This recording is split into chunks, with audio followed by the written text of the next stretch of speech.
वसुंधरा राजे और अशोक गहलोत दोनों ही नेता राजस्थान की राजनीति के मजे हुए खिलाड़ी है। लोकसभा चुनाव के नतीजे भले ही 4 जून को आएंगे, लेकिन इन दोनों ही नेताओं ने यह अंदाजा और आकलन जरूर लगा लिया होगा कि राजस्थान में 4 जून को क्या होने वाला है, क्योंकि इनके अपने सूत्र होते हैं और अपने स्तर पर सर्वे भी करवाते हैं। इन दोनों ही नेताओं ने लगभग उम्र राजस्थान की राजनीति में ही गुजारी है, तो 4 जून को क्या होगा इनसे छुपा हुआ नहीं है। इसीलिए अशोक गहलोत एक बार फिर एक्टिव हो गए हैं और आए दिन कोई न कोई नया बयान देते रहते हैं। अभी 27 मई को ही अशोक गहलोत ने कांग्रेस छोड़कर बीजेपी में जाने वाले नेताओं पर तंज कसते हुए उनको नकारा, निकम्मा और गद्दार तक कह दिया था। आपको याद होगा, इससे पहले सचिन पायलट के लिए भी अशोक गहलोत ने इन्हीं शब्दों का प्रयोग किया था। यानी कि कहीं न कहीं अशोक गहलोत को पता चल गया है कि राजस्थान में जितनी सीटों की उम्मीद की जा रही थी उतनी मिल नहीं रही है। इसीलिए माना जा रहा है कि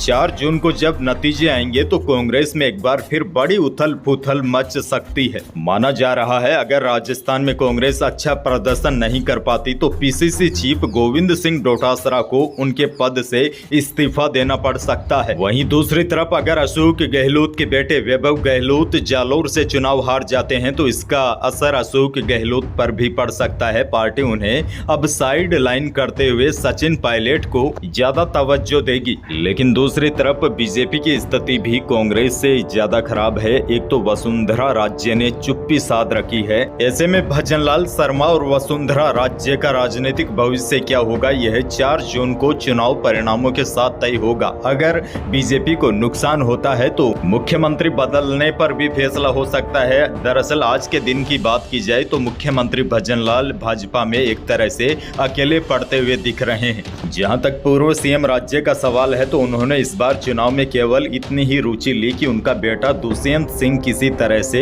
भारी मतों से जीत जाए। अब राज्य 4 जून को आने वाले परिणामों पर नजर रखे हुए हैं कि दिल्ली मजबूत होता है या कमजोर। वहीं सट्टे बाजारों में जो भाव लग रहे हैं यह लगभग अब फाइनल हो गए हैं। 1 जून को एग्जिट पोल आ जाएंगे, लेकिन उससे पहले सट्टा बाजार ने फाइनल भाव जारी कर दिए हैं। फलोदी सट्टे बाजार के अनुसार राजस्थान में 25 लोकसभा सीटों में से बीजेपी के खाते में 19 सीटें जा सकती है और कांग्रेस के खाते में 5 सीटें जा सकती है।